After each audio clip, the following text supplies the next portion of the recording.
Ang buwan ng Agosto ay National Breastfeeding Awareness Month.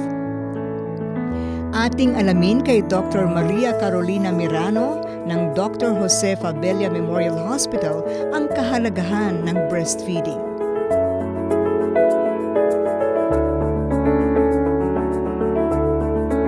Yung breastfeeding, isang pamamaraan upang isang paraan ng pagpapakain sa ating sanggol. Okay? So, ito po ay sinasabi na ang breastfeeding kasi yung breast milk, ito yung kumpletong pagkain para sa bagong panganak o mga sanggol.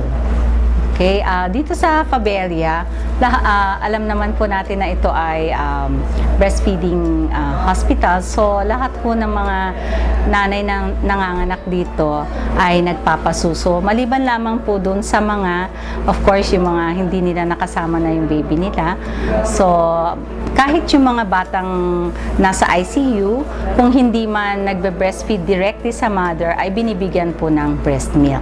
So, sa aming dato po, pwede naming sabihin na ang breastfeeding initiation rate para dun sa nakakapagpasuso na kasama nila yung baby nila is 100%. And then, kahit yung mga nasa NICU, kaya namin kiniklaim na 100% kasi kahit na yung mga napapauwi namin galing na mga may sakit ay pagkalabas nila sa aming hospital ay nakakapagpasuso na rin.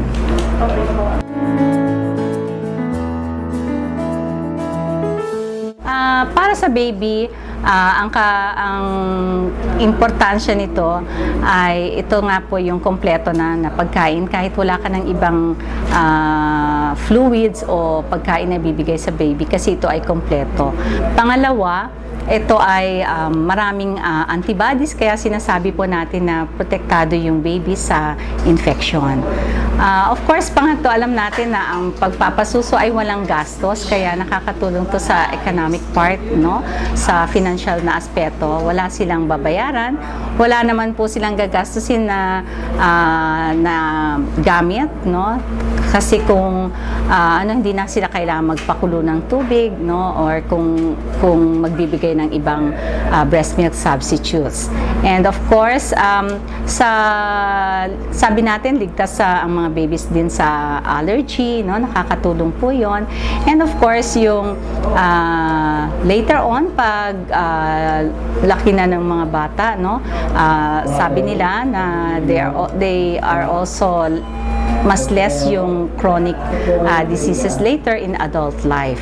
So, sa parte naman ng mother, alam din natin na, of course, kamukha ngayon, pagkapanganak pa lang, nag-i-initiate na ng breastfeeding within the first hour or first 90 minutes of life, nakakapagdulot to ng prevention of pagdudugo. Kasi pagka nagdedede, alam po natin na yung pagpapasuso, no, may na-secrete yung katawan ng oxytocin. So, ito yung nakakapagpatigil din ng ng dugo, pagdurugo sa nanay or hemorrhage.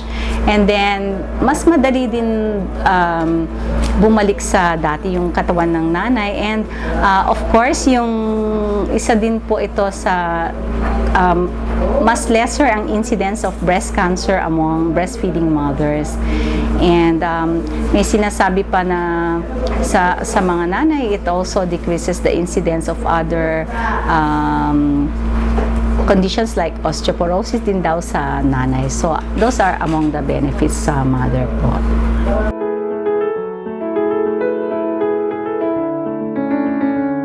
Okay, so yung exclusive breastfeeding or yung pagpapasuso na walang ibang ibinibigay sa baby is up to 6 months old.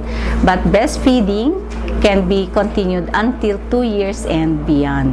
Kasi pagdating po ng 6 months, so itutuloy po ang breastfeeding and then dun din po mag-i-introduce na ng pagkain na sinatawag po nating complementary feeding. So breastfeeding still continued up to 2 years old and beyond kung hanggang gusto po.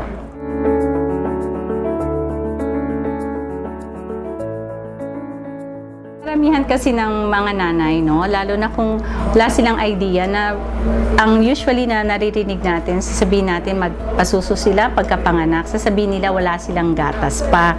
Pero ang katotohanan noon, buntis pa lamang sila, kaya sinasabi na natin sa kanila pag nagpapa-check up po sila bago sila manganak, na pagkasilang po, na buntis pa lang po in the later stage po ng pregnancy, meron ng gumagawa na po yung breast ng gatas na tinatawag nating colostrum in preparation po paglabas ng baby nila. So hindi ho totoo na sa unang araw o sa unang oras ng pagkapanganak na wala pa ho silang gatas, kasi meron na silang gatas. Ang kailangan lang nilang gawin ay i-offer yung breast nila para mapasuso na nila yung kanyang mga anak.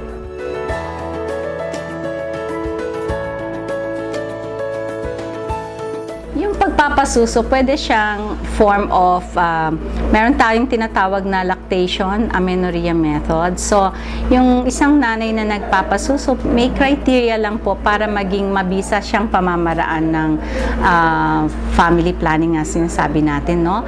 So, during the first 6 months, kailangan yung nanay ay eksklusibong nagpapasuso. Hindi siya nagbibigay ng anuman pang pagkain or fluids, no? And then, dapat hindi pa siya nag-mens. Ayan, okay.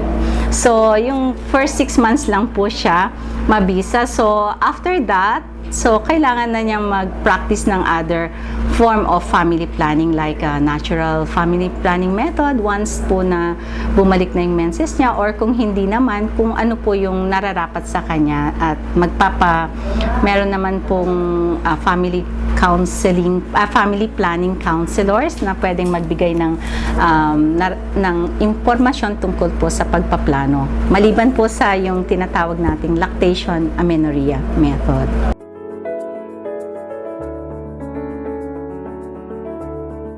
Una po, yung sinasabi nga natin is breastfeeding promotion or advocacy. So, hinihikayat natin o nagbibigay tayo ng information sa mga nanay at sa kanilang mga pamilya tungkol sa pagpapasuso. So, ano yung kahalagahan ng pagpapasuso, at sinasabi din naman natin kung ano po yung benefits po ng pagpapasuso. At the same time also, we inform them about the risks of yung bakit delikado yung hindi naman nagpapasuso. So we give them the full information so that they can, para makagawa sila ng tamang desisyon tungkol sa pagpapakain sa kanilang anak. Okay.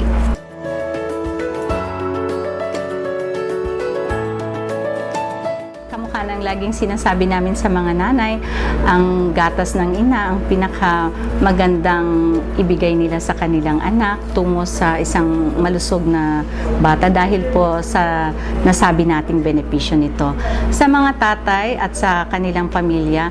Dahil po hindi lang kung ang lahat ng mga sanggol at mga bata natin ay pinapasuso sa nanay po, alam po natin na ito ay magdudulot ng mga malusog na bata, at sa kanilang paglaki, pag nasustain po natin yung kalusugan ng mga kabataan hanggang sa kanilang paglaki, edi lahat po sana ng ating mamamayan ay maging malusog. And sabi nga po nila, nakalimutang humbagitin na isa sa benepisyo po, ang sabi po nila, yung mga batang pinasuso daw ay may mas mataas na IQ. So, yun po yung isa sa parang lagi kasi nating naririnig, no? Kung ano, na yun po, isa din po yun sa benepisyo. And then, dun sa economical aspect po, no? Na makakatulong din po ito sa financial, no? Kasi hindi nila kailangan bumili pa. And then yung itutuloy lang po nila, and then they can continue breastfeeding, tapos yung tamang pagpapakain din sa anak, no? Yung from 6 months onward, so pwede pa rin ipagpatuloy ang pagpapasuso, at kahit po sila ay nagtatrabaho na, yung mga nanay, ay pwede pa rin nilang ipagpatuloy ang pagpapasuso. Lalo na ngayon ang ating meron na po tayong mga batas para suportahan yung mga nanay na gusto pa rin ipagpatuloy ang pagpapasuso kahit na sila ay nagtatrabaho sa labas ng kanilang tahanan.